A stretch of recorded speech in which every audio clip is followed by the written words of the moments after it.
நபிகள் நாயகம் ஸல்லல்லாஹு அலைஹி வஸல்லம் அவர்கள் மரணமாகுவதற்கு சில மாதங்களுக்கு முன்னால் தான் ஹஜ்ஜுக்கு போனார்கள். அதுதான் பெருமானாருடைய முதல் ஹஜ்ஜும் ஹஜ்ஜத்துல் விதா, கடைசி ஹஜ்ஜும்.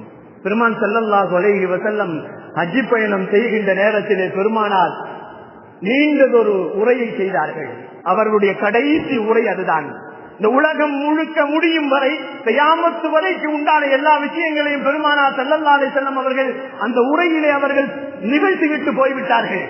ஆரம்பிக்கும் பொழுது இப்படி ஆரம்பித்தார்கள் பெருமான் ஸல்லல்லாஹு அலைஹி வஸல்லம், யா அய்யுஹன் நாஸ், மனிதர்களே, அது யாராக இருந்தாலும் சரி, காபிர்களாக இருந்தாலும், முனாஃபிகீன்களாக இருந்தாலும், முஸ்லிக்கீன்களாக இருந்தாலும், யூதர்களாக இருந்தாலும், நஸ்ரானிகளாக இருந்தாலும், எந்த மதத்தவர்களாக இருந்தாலும், மனிதர்களே,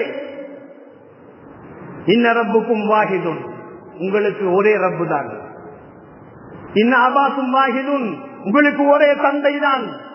இன்ன உம்முக்கும் வாஹிதுன், உங்களுக்கு ஒரே தாய் தான். நாம் எல்லாம் ஒரே குலத்தவர்கள் என்பதை பெருமான் ஸல்லல்லாஹு அலைஹி வஸல்லம் அவர்கள் ஹஜ்ஜத்துல் விதாவிலேயே பெருமானார் உரையாற்றிய முதல் வசனங்கள் இதுதான். யாருடைய பொருளையும் அடுத்து பெருமானார் பேசுவார்கள். யாருடைய பொருளையும், யாருடைய உயிரையும், யாருடைய உடைமைகளையும், யாருடைய உயிர்களையும், யாருடைய மானத்தையும் அடுத்தவர்கள் எடுத்துக் கொள்வதற்கு உரிமை இல்லை, அது ஹராம் என்று சொன்னார்கள். கண்ணியத்திற்குரியவர்களே, உங்களில் அடுத்தவன் உயிரை நீங்கள் சேதப்படுத்துவது ஹராம். அடுத்தவனின் பொருளாதாரத்தை நீங்கள் அழிப்பது ஹராம். அடுத்தவனின் மானங்களையும் மரியாதையிலும் நீங்கள் குறைப்பது ஹராம் என்று பெருமான் ஸல்லல்லாஹு அலைஹி வஸல்லம் அவர்கள் ஹஜ்ஜத்துல் விதாவிலே உரையாற்றினார்கள். யூதர்களாக நஸ்ரானிகளாக இருந்தாலும், எப்படி இருந்தாலும், நீங்கள் ஓர் குலம், நீங்கள் ஒரே இறைவன் தான்.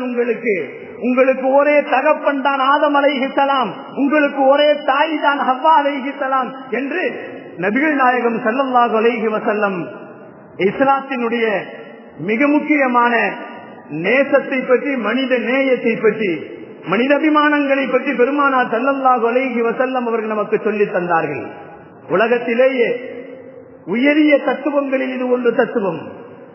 மனிதன் மனிதனால் கேவலப்படுத்தக்கூடாது. பெருமான் ஸல்லல்லாஹு அலைஹி வஸல்லம் சொன்னார்கள், ஒரு மனிதன் இன்னொரு மனிதனால் கேவலப்படுத்தக்கூடாது. அது எந்த ஜாதியாக இருந்தாலும் சரி, எந்த மதமாக இருந்தாலும் சரி. மனிதன் இன்னொரு மனிதனை அடிமையாக்க கூடாது என்பது இஸ்லாம் சொல்லுகின்ற தத்துவங்கள்.